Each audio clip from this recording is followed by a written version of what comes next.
वक्फ कायद्याच्या विरोधाच्या नावाखाली ज्या प्रकारे संपूर्ण पश्चिम बंगाल हिंसाचार जागीत जाळला जातोय, हिंदूंवर अत्याचार केले जात आहेत, राष्ट्रविरोधी आणि हिंदूविरोधी घटकांना त्यांचे कट कोणत्याही अडथळ्याशिवाय राबवण्यासाठी मोकळी दिली जाते, त्यावरून पश्चिम बंगालमधील परिस्थिती अत्यंत चिंताजनक असल्यानं तिथं राष्ट्रपती राजवट लागू करून हिंदूंना न्याय द्यावा या मागणीसाठी विहिप बजरंग दलतर्फे निदर्शनं करत राष्ट्रपतींच्या नावे निवेदन देण्यात आलं.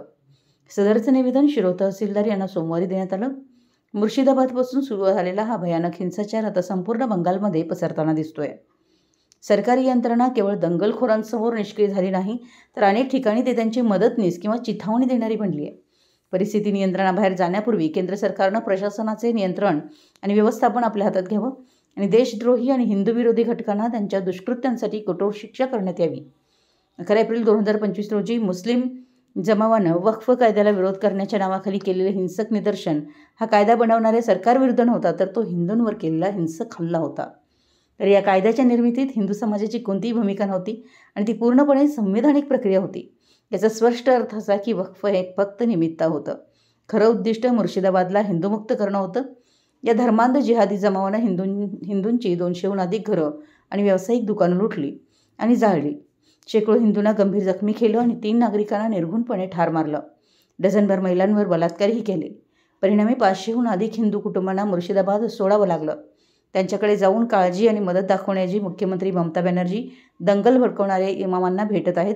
यावरून हे स्पष्ट होतं की बंगालमध्ये भारताची संघराज्य रचना उद्ध्वस्त करून ममता सरकार आपलं सरकार आणि मतपेढी वाचवण्यासाठी कोणत्याही थराला जाऊ शकते.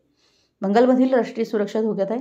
बांगलादेशी आणि रोहिंग्या घुसखोरांना मुक्तपणे प्रवेश दिला जातोय.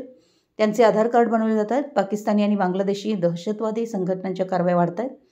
हिंदूंवरील हिंसाचार वाढत आहे आणि न्यायालयाच्या आदेशानुसारच हिंदू सणांना परवानगी आहे त्यांना सुरक्षा देणाऱ्या निमलष्करी दलांना लक्ष केलं जात आहे. हिंदूंचं अस्तित्व धोक्यात आहे. कायदा व सुव्यवस्था पूर्णपणे कोलमडली आहे. प्रशासनाला तृणमूल काँग्रेसच्या समाजविघातक घटकांच्या आणि जिहादी गुंडांच्या नियंत्रणाखाली आणि निर्देशानुसार काम करावं लागत आहे. आजही हिंसाचार मुर्शिदाबादपासून संपूर्ण बंगालमध्ये पसरतोय. आता हे बंगालपुरतं मर्यादित राहणार नाही, म्हणून देशातील लोक मागणीनुसार बंगालमध्ये तात्काळ राष्ट्रपती राजवट लागू करून बंगालमधील हिंसाचाराची NIA कडून चौकशी करून दोषींना तात्काळ शिक्षा द्यावी. सोबतच बंगालमधील कायदा आणि सुव्यवस्थेचं नियंत्रण केंद्रीय सुरक्षा दलांकडे सोपवावं. बांगलादेशी आणि रोहिंग्या घुसखोरांना ओळखलं पाहिजे आणि त्यांना हकलून लावलं पाहिजे, अशी मागणी निवेदनात करण्यात आली आहे.